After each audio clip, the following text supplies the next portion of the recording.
Itu artinya kita Romo Yai itu keterkenalannya dikalahkan di sekitar saya. Romo Yai itu yo kita digawa.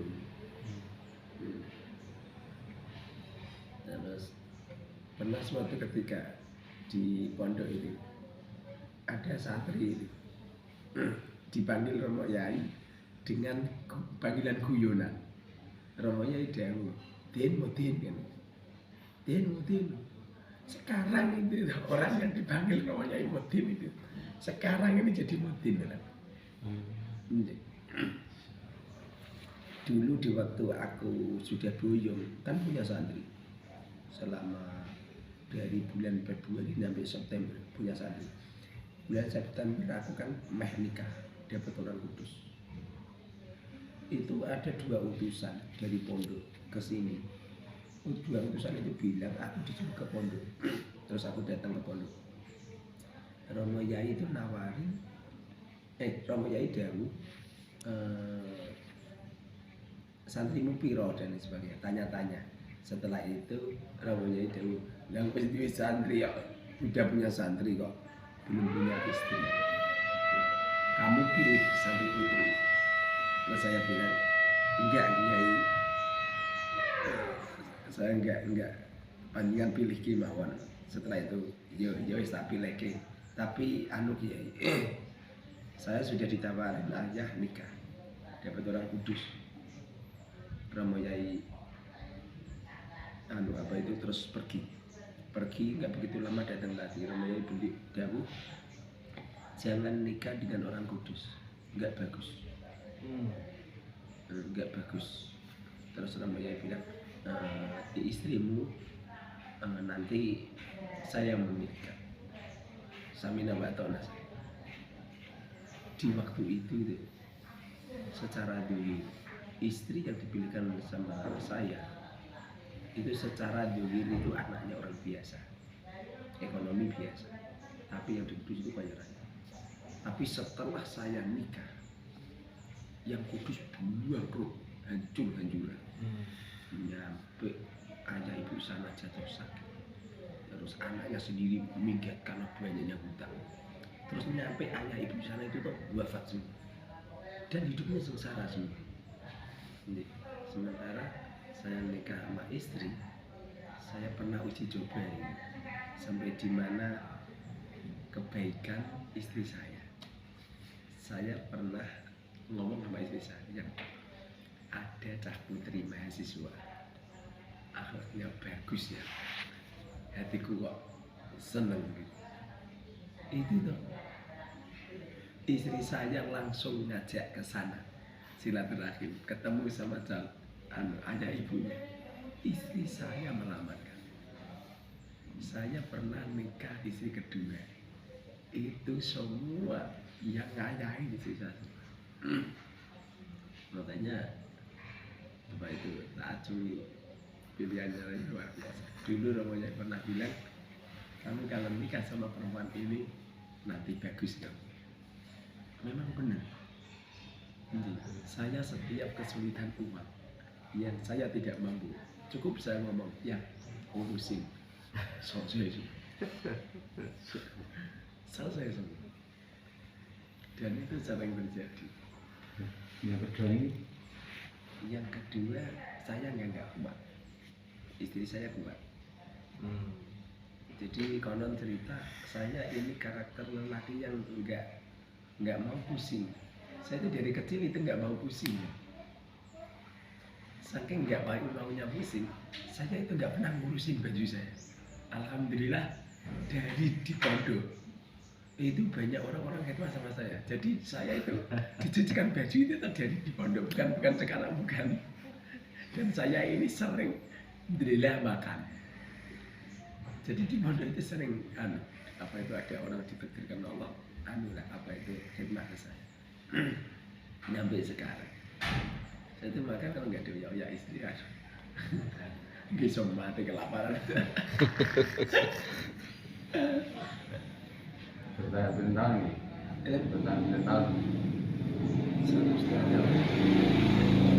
Setelah itu saya menyerah. Jadi waktu saya cerai, istri saya nangis. Jarang banget ya. Jarang. Tahun pinten ya? Biasanya bahagia. Tahun pinten ya? Wah, udah lama banget ya. Mungkin ini 15 tahun yang lalu atau mungkin saya masih baru punya anak 3 atau 4. Nikah jarang jauh. Udah lama. Kamu- Istri sering ngajak silaturahmi di sana, tapi saya nggak mau. Saya tuh kalau udah nggak cocok sama orang, nggak pengen menghidupkan dalam hati lagi. Kamu dulu Wahid Zuhdi itu wafatnya tahun berapa ya? 2008. 28. 2008. Di waktu melamarkan itu keluarga saya belum tahu. Jadi Romo Yai melamarkan dapat istri saya di Blora. Itu Romo Yai dahulu bilang sama calon mertua, ini anakmu saya nikahkan dengan seorang kiai di daerah Demak. Makanya mertua ini keluarga sana pikirannya yo tuh kan kiai itu padahal di waktu itu tahun 2022. Makanya pernah suatu ketika saya datang ke Blora mengantarkan surat persyaratan nikah. Saya salam di depan, Assalamualaikum BBM, stop. Itu ayahnya itu ngecat rumah karena 1 minggu lagi itu ada pernikahan. Saya nggak ditemuin. Mau nggak benar? Saya dikira orang cari sumbangan. Karena mereka belum kenal saya dan mereka pikirannya itu saya ini dikira orang tua gitu. Betul masih kecil 22. Tapi pernikahan saya umur 23. Di waktu lamaran 22. Tapi nikah umur 23. Makanya anak saya kan banyak. Gara-gara nikah dini. Terus anak itu sudah bernikah putra? Enggak. Belum punya. Sedang segar kalau menikah umur 23. Segar. Saking tingginya pangkat derajat Romo Yai saya sampai beliau terusir dari Bali. Ini orang itu kalau pangkat derajatnya tinggi itu musibahnya banyak. Beliau terusir. Jadi konon cerita Romo Yai itu kan punya teman, sama-sama Santi Sarang. Dibandingnya sama saya, teman plek. Temennya ini sudah menjatuhkan talak 3 sama istri. Minta bantuan. Romo Yai dimintai bantuan untuk jadi mukhalim. Setelah itu akad nikah. Setelah akad nikah, temannya itu menuntut untuk menceraikan. Pengen dicerai, istrinya nggak mau. Nah kan, jadi bujurnya kayak enggak. Kemana-mana pakai mobil, biasanya parkir. Jam berapa tik? Jam 8:30. Jam? 8:30. Sak niki. Kan wis sarapan. Dan sarapan sih.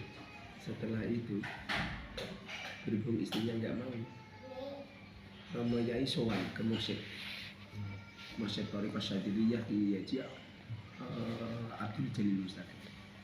Sampai di sana, matur Romo Yai Jalil Dawud, ojo dicerai. Ulang lagi nggak jadi cerai.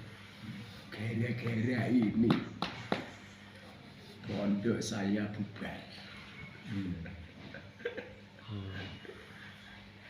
Tanya beliau itu melarang santri bukan jadi mukhalif. Saya pernah ditawar jadi mukhalif, saya nggak mau. Gara-gara tidak jadi maaf. Ini jadi semisal penyiar langsung menfitnah saya, ngerebut istri orang. Jadi mengatakan dia ini seorang pelacur dan sebagainya. Kan istri kan memang dikontrakkan di hotel. Jadi difitnah besar-besaran, tidak cuma itu saja. Pada akhirnya ini Gus-gus dalam kemarin kakak-kakak apa itu kiai ngamuk itu komputer wah cari ya di kantor itu pakai ini pakai sanyo di pondok kan ada sanyo rusak ya itu akhirnya diusir juga pergi tapi beliau tidak mau pergi. Beliau perginya itu setelah diancam oleh dibunuh. Tapi beliau masih tetap pada akhirnya menyanyi jatuh sakit. Mungkin namanya penyakit jantung.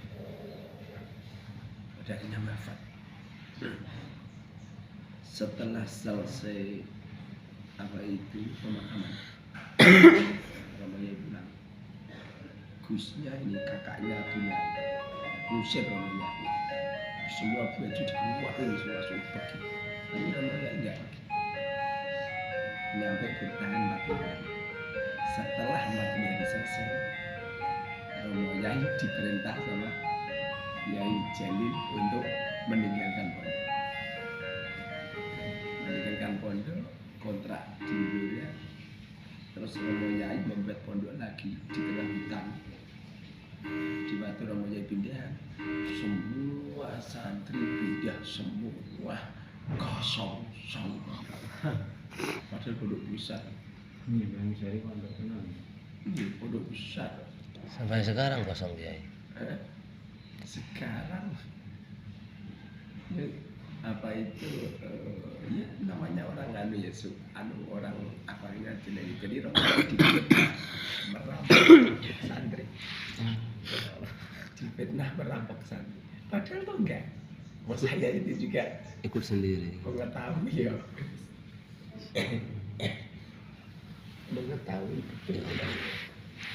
Nilai saya itu yang apa itu saya masih melihat langsung ya di waktu Romo Yai pindah ke tengah hutan. Ini santri ini kebetulan pas hujan deras.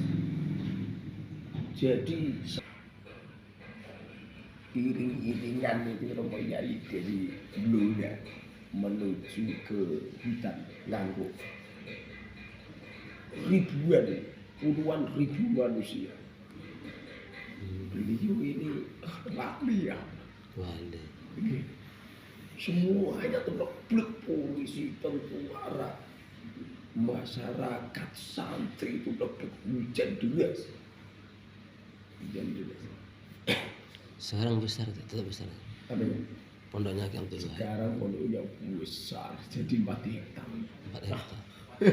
Putra-putranya itu. Betul-betul. Berarti Setelah Romo Yai diusir seperti itu, semua ulama Bandung Sari wafat. Bahkan semua orang-orang yang benci sama Romo Yai wafat semua. Semua sing ngusir semuanya wafat. sing ngene kok terus sik garwane rencang ini kok sik dapat Masih muda. Masih muda. Jadi ini kamaling umur berapa? Ini sik lanang kagungipun. Sik kagungipun sik nggih membenci niku sik rencange sing sareng niku. Nah, sebenarnya gak ngerti ya. Yang pasti orang-orang setelah Romo Yai kan Romo Yai setelah itu mungkin kena beban itu. Jadi beliau terus jatuh sakit. Setelah jatuh sakit pada akhirnya wafat.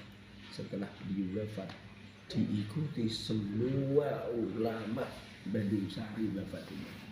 Padahal kiainya banyak wafat tanpa tersisa. Bahkan orang yang musir tadi punya anak lelaki satu-satunya kecelakaan juga, wafat juga. Jadi Bandung Sari sirna.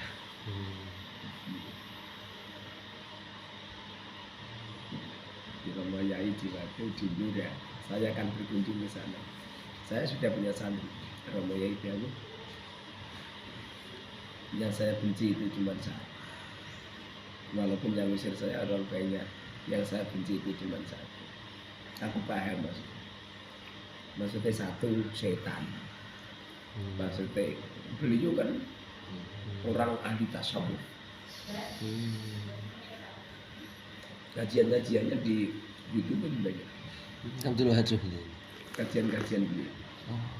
Cuma kajian-kajian beliau zaman dulu kan belum ada belum ada Facebook, belum ada Jadi kajian-kajian beliau berbentuk voice gitu. Wais. Kayak Abdul Wahid Zuhdi. Ya. Kajian dia Yaji Abdul Wahid Zuhdi. Kajian hikam. Iya. Gus ini kan membuatkan rawat keluarganya ini. Apa ya? Nggih, Bandung. Bunyanya membuatkan ibu iya Abdul Wahid ini. Jadi yang Mesir itu, jadi kalau cerita Kiai Wahid ini menantu. Mantu. Asli mana ya? Itu kan asli langitan. Oh, asli langit, Jawa Timur. Anak angkatnya Yai Abdul Hadi yang punya pondok langitan. Yai Wahid itu memang udah keramat dari sejak kecil. Nah orang bilang sih punya ilmu laduni. Oh, dari langitan. Mungkin sepemilihan dengan Ki Fakih.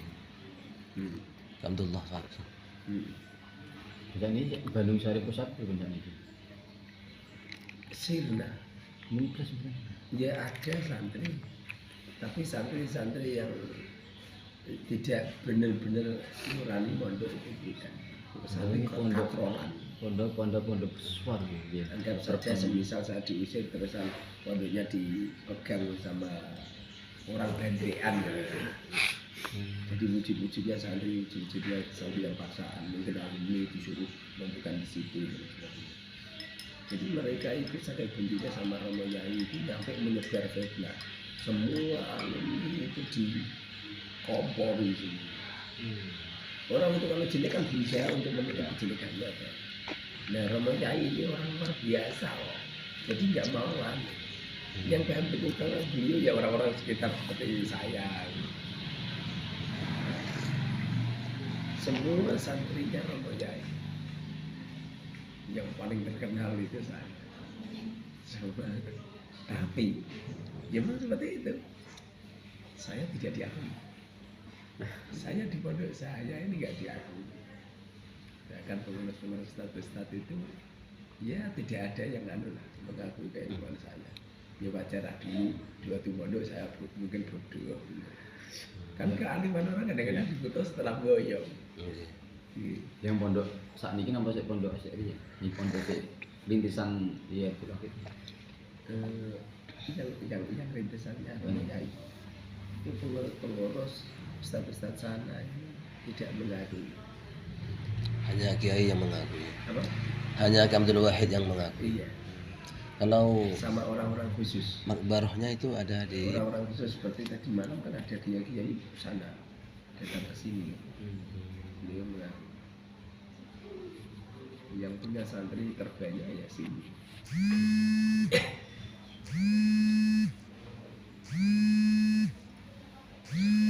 makbarohnya ada di Blora. Dia bandingkan Makbarohnya Ki Wahid.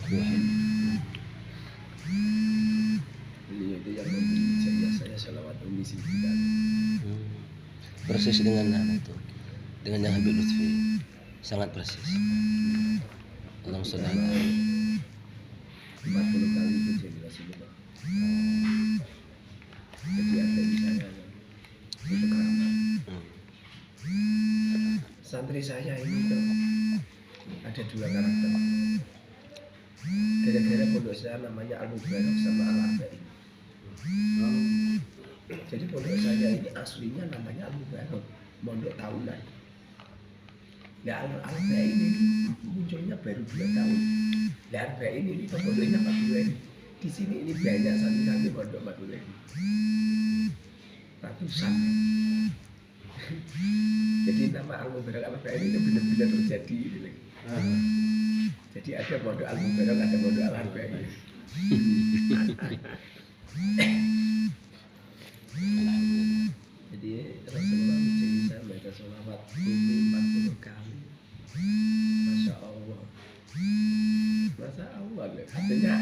ada arba'in hanya di jadi arba'in. Biasanya 41 ada ganjil-ganjil ya. Berarti dia 40. Berarti berubahnya al-arba'in yang diteraketi lama. Bisa mungkin. Itu mungkin itu hasil wirid sampai. Saya baca arba'in, Rasulullah lalu berdoa. Yang segera. Saya tidak berani minta, pokoknya baca wis. Kan tanah-tanah itu kan. Ya, minta anak soleh dulu. Tapi kalau dalam keadaan ada hajat yang subuh, harus diselesaikan bacanya 40. Kalau baca resaman sak-sakin semua. Kalau yang penting memang 40.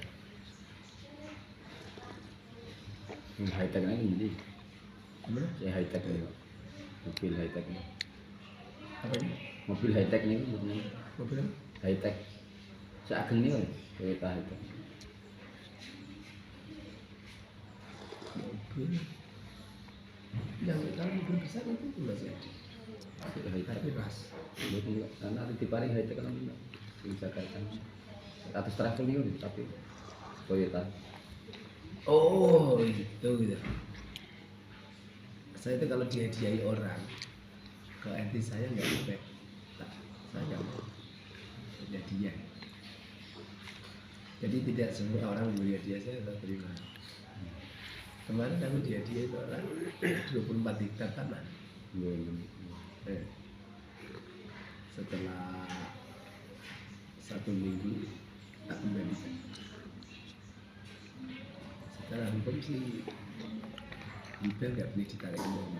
Tapi kalau tak kembalikan kan nggak masalah.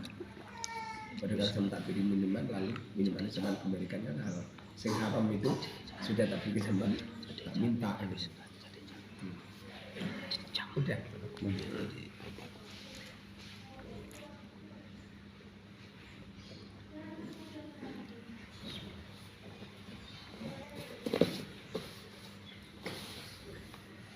Dikira hidup ini tidak ada sangkut pautnya dengan alam gaib. Ada. Jadi bukan apa itu dari hasil manajemen orang enggak. Ini itu tidak dari hasil manajemen. Sebabnya pondok saya ini dari dulu sampai sekarang kerja di manajemen. Di sini itu nggak ada pengurus. Di sini itu nggak ada pengurus. Mana ada pengurus abal-abal. Artinya pengurus itu pembentukan dari santri sendiri, bukan dari saya. Masa pondok nggak ada bendera? Pondok sini itu nggak ada benderanya. Pengajian ini nggak ada panitia, nggak ada panitia itu. Ada satu ada yang kalungan, itu kalungan dia itu abal-abal. Itu nggak kalung resmi ini. Nggak Iya panitia. nggak ada panitia. Nggak ada panitia. Semuanya jalan semua. Bahkan saya tidak mau mengerjakan uang. Saya nggak mau mengerjakan. Padahal tak beri uang semua itu apa itu seperti belajar. Padahal belajar Vietnam itu dari kemarin. Kita ganti uang terus ya. Kita ganti uang terus. Tadi malam itu ada berapa? 50.000.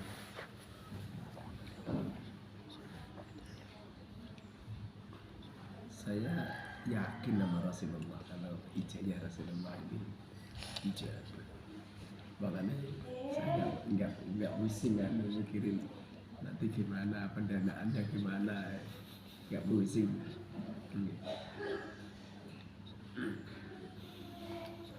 Lagi pula saya ngamalin sholat ini udah lama. Dulu saya sholat ini itu dari dulu memang seperti itu. Cuma akhir-akhir ini ya kira-kira ada perintah 40 saya 40. Sebelumnya Seperti sama sebanyak-banyaknya. Tapi luar biasa. Ditata sama Allah.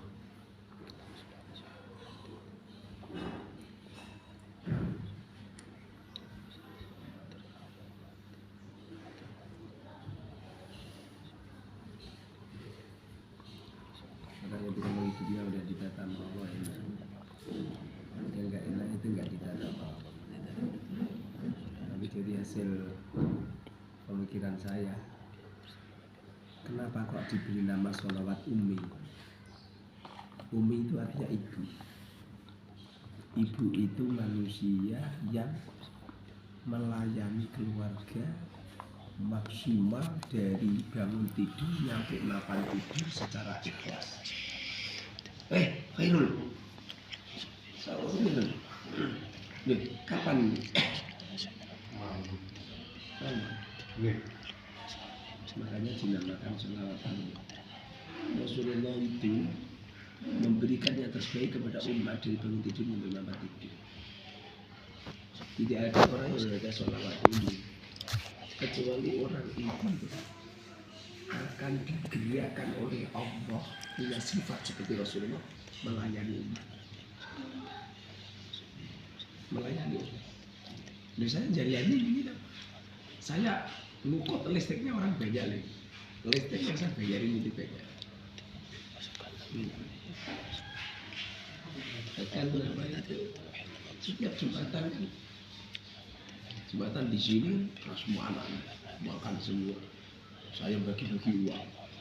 Bahkan semua orang dapat beras 2,7. Pasti orang bilang gini, hanya asli mau semono. Kalau hanya 1 kali 2 kali itu mudah. Dan yang ada itu istiqomah.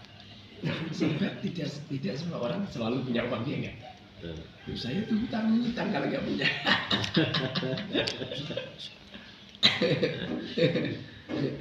Kalau nggak punya hutang. Itu yang rasa itu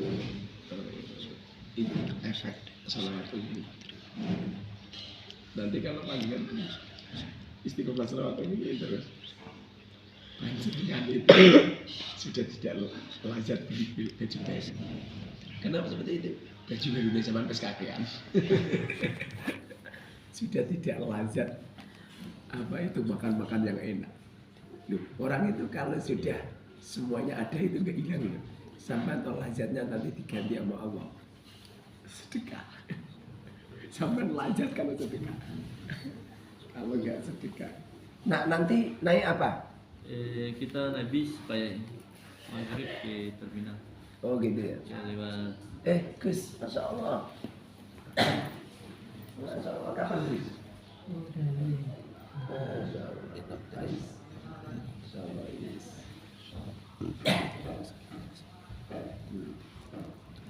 Masya Allah. Jadi Al-Umi ini, Umi itu ibu. Nanti panjenengan diberi sifat seperti ibu. Amin. Yaitu sifatnya Rasulullah. Amin. Rasulullah itu punya sifat keibuan. Al-Um itu ibu. Bahkan Rasulullah pernah dawuh, al-jannatu tahta aqdamil ummahat. Surga itu ada di bawah telapak kaki ibu. Maknanya Allah letakkan surga dunia dan akhirat diberikan kepada orang-orang yang punya jiwa akhlak yang seperti itu, melayani. Salam. Emang enggak? Melayani, memberikan yang terbaik kepada umat. Ibu itu melayani. Tahta ada min umat. Makanya salawatnya salawat Umi. Jadi ibu itu cuma orang-orang Wahabi banyak itu. Umi ya di mana nih bodoh. Jadi apa itu Rasulullah itu tidak bisa membaca dan tidak bisa menulis. Gak paham dia. Terus di Quran dia ada gitu. Kan di hadis kan gini. Debat Rasulullah debat wahyu di Gua Hira.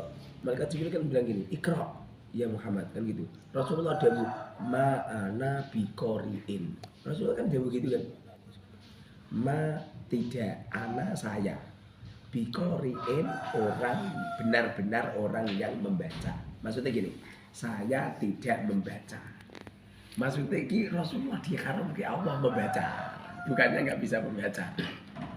Ma'ana bikori ini maksudnya aku tidak membaca. Aku benar-benar tidak membaca. Baknya itu maknanya taukid. Jadi kalau ada ma'ana kok ada baknya, berarti taukid maknanya. Ma'ana bikoriin, aku benar-benar tidak membaca. Bukan tidak bisa membaca. Nah kalau Rasulullah tidak bisa membaca, berarti Rasulullah sama anak saya yang kelas 1 SD kalah Rasulullah. Ma'ana bikoriin, aku tidak membaca. Makanya di waktu Rasulullah itu, di waktu sahabat-sahabat itu ngumpulin Quran dan menata Quran, Rasulullah ikut mentasghir. Rasulullah ikut membenarkan, tapi Rasulullah tidak membaca. Memang haram. Rasulullah menulis dan membaca itu haram. Haram membaca kan bukan berarti terus